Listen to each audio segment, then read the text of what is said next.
Welcome to the slightly chilly Suffolk countryside. This video is about the headlight fairing that I fitted to my Hunter.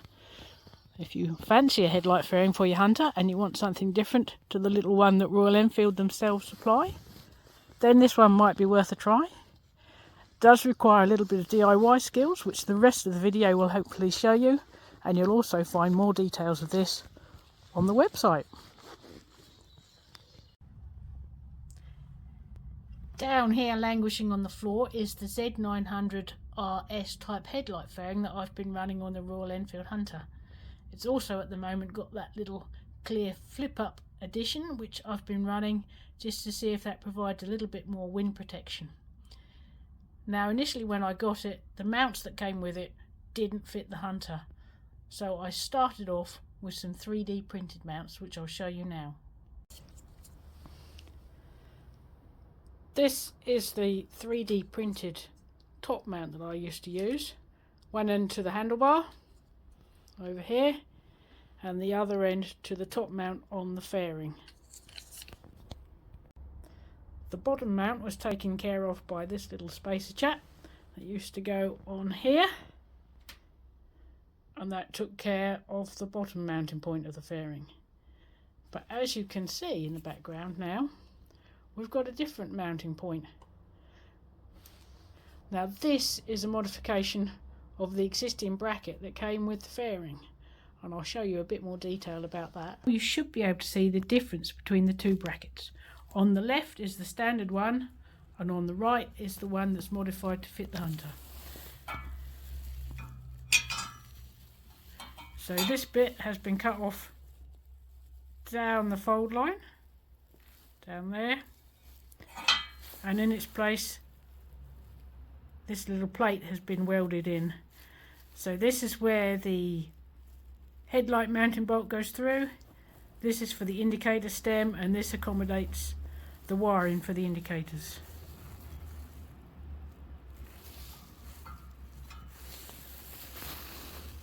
It's all painted and ready to go back on.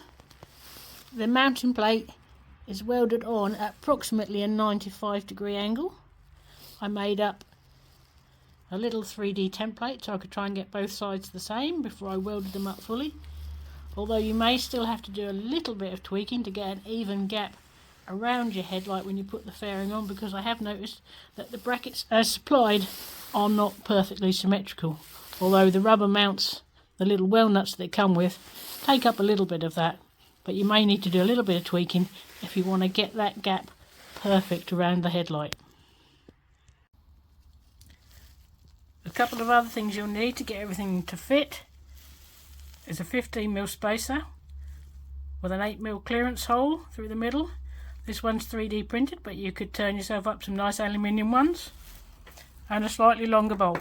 So as standard, it's 30mm long under the head, so you're going to need something at least 45mm. The ones I'm using are 50. The headlight mounting brackets just pivot around the fork leg, so you need to pivot them round. It's a little bit stiff because you have to pull this metal sleeve out of the rubber grommet. And make sure you've got some slack on your indicator cables as well. Once you've done that, you can then undo the indicator and we can try and fit the new handlebar fairing mounts. So the mounting bracket is in place. It's a little bit of a fiddle getting it on. So you need to get the slot over the wires, and then the stalk of the indicator through the back hole on the mounting plate, and then the headlight mounting bolt through the front. Just in there you can see is the little spacer that we need to use. Now all I need to do, I've bolted the indicator back on, so now all I need to do is pivot this round and try and shove the middle bush into this lovely rubber grommet. That's one side in place and bolted in. Now just repeat for the other side. With both brackets on, it's now time to fit the fairing, which is held on with these little rubber well nuts. I've got a little extra addition on mine because I've fitted this fairing before and found that I like it to be angled a little further back and a little wider at the top. So I've just got this little 3D printed bracket which moves it slightly, but that's all down to a matter of personal preference. That's the fairing back on, and there is actually a consistent gap around here, probably about 15mm. It looks bigger here, but it is just a camera angle. It's a fairly consistent gap. And there's the fairing. Now I actually prefer that gap to be a little bit smaller, so I have this. This is an infill ring that goes over the top of the headlight, fills in that gap a little bit. With the infill ring fitted, this gap is now much smaller, just a matter of millimetres. Again, it doesn't look consistent all the way around, but that is just down to the camera angle.